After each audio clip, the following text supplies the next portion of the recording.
Karibu mpendwa msikilizaji na mfuatiliaji wa St. Gaspar Media katika kipindi cha tafakari ya injili ya siku.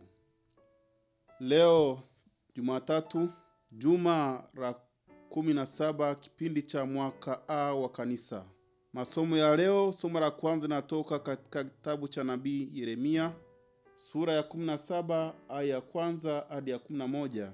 Na somo la injili kama ilivyoandikwa na mtakatifu Luka, sura 10 aya 38 hadi aya 42.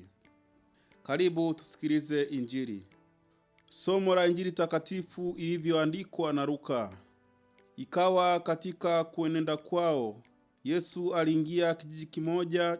Mwanamke jina lake Martha akamkaribisha nyumbani kwake. Naye alikuwa na umbu lake aitwaye Mariamu, aliyeketi miguuni pa Yesu akamsikiliza maneno yake. Lakini Martha alikuwa akihangaika kwa utumishi mwingi. Akamwendea akasema, Bwana, uone vibaya hivyo ndugu yangu ameniacha nitumikie peke yangu? Basi mwambie anisaidie. Bwana akajibu akamwambia, Martha, Martha, unasumbuka na kufadhaika kwa ajili ya vitu vingi, lakini kinatakiwa kimoja tu, na Mariamu amelichagua fungu lililo jema, ambalo halitaondolewa. Neno la Bwana. Sifa kwako Kristo. Ndugu zangu katika Kristo, leo ni kumbukumbu ya watakatifu Martha, Maria na Lazaro.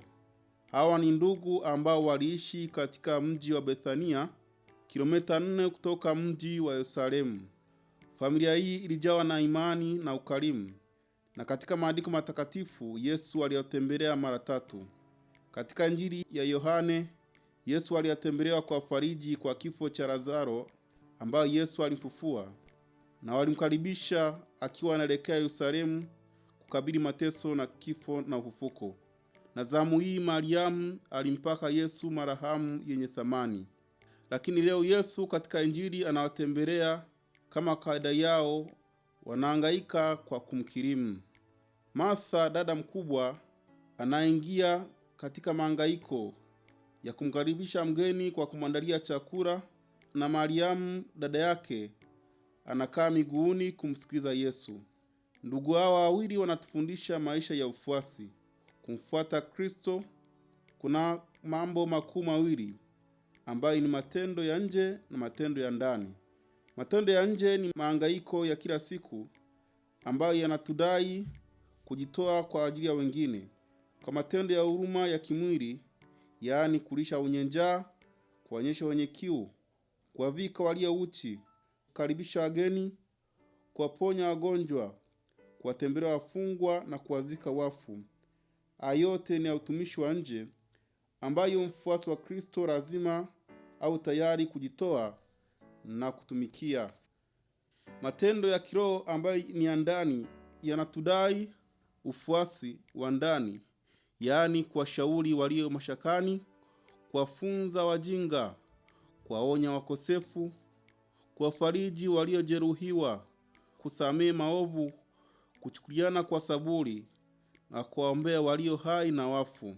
Haya pia ni matendo ya ndani ambayo yanatudai sisi wafuasi wa Kristo kuyatenda kama Martha na Mariamu, ambao ni kipimo sahihi cha namna ya kuishi na kutumikia vizuri.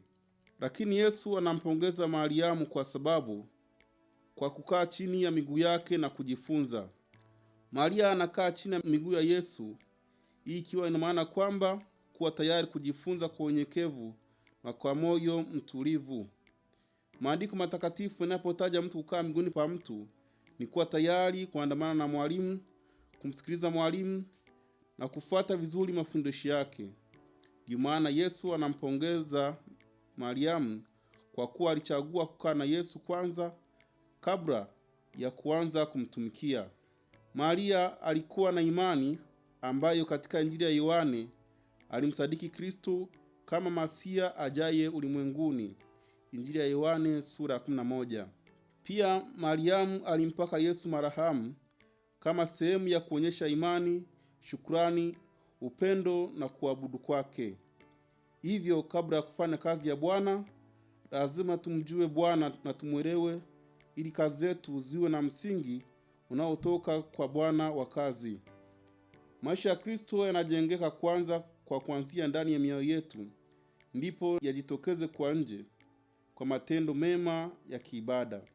Mtakatifu Teresa wa Calcutta aliwahi kuulizwa swali na mwandishi wa habari baada ya kupokea tuzo ya Nobeli. Mwandishi alimuuliza hivi: una tofauti gani na wale ambao wanafanya kazi kama za kwako, yaani ambao si wa Kristo? Pia na wao wanafanya vizuri. Una kitu gani cha pekee ambacho wao hawana? Kwa tabasamu pana, Mama Teresa alimjibu na kusema, mimi ni mtawa, na wenzangu kabla ya kuanza kazi tunaanza na Kristo. Tunaanza kusali misa takatifu, kutafakari neno la Mungu, na baada ya hapo tunapata nguvu ya kwenda kuwatumikia. Ni hivyo alihamasisha kwanza kufanya utume wa nje, lazima tuanze na utume wa ndani, yaani kukaa na Yesu, kujifunza kwa Yesu na kupata nguvu ya kwenda kuwahudumia wengine.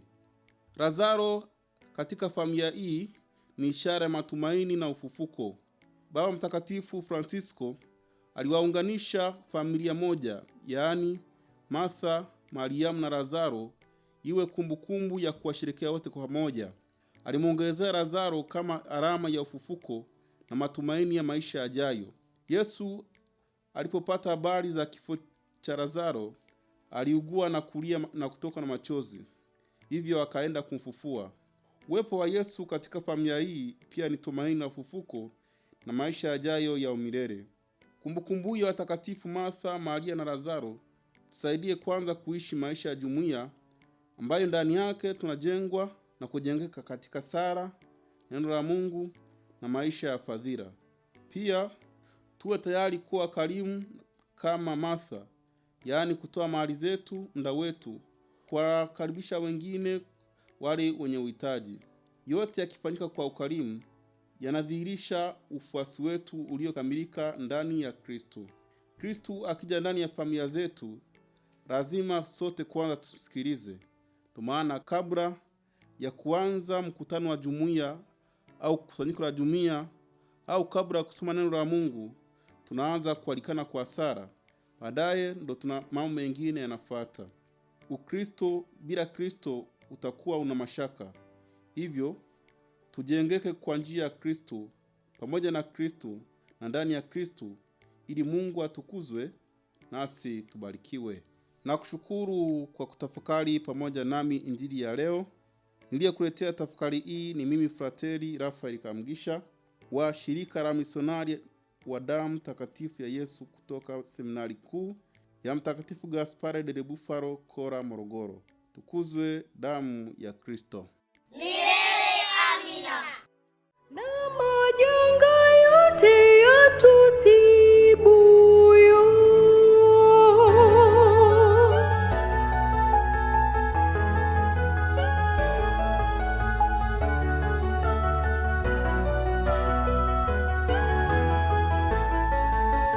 damu ya Yesu ni damu takatifu, ni damu ya thamani yenye kutulia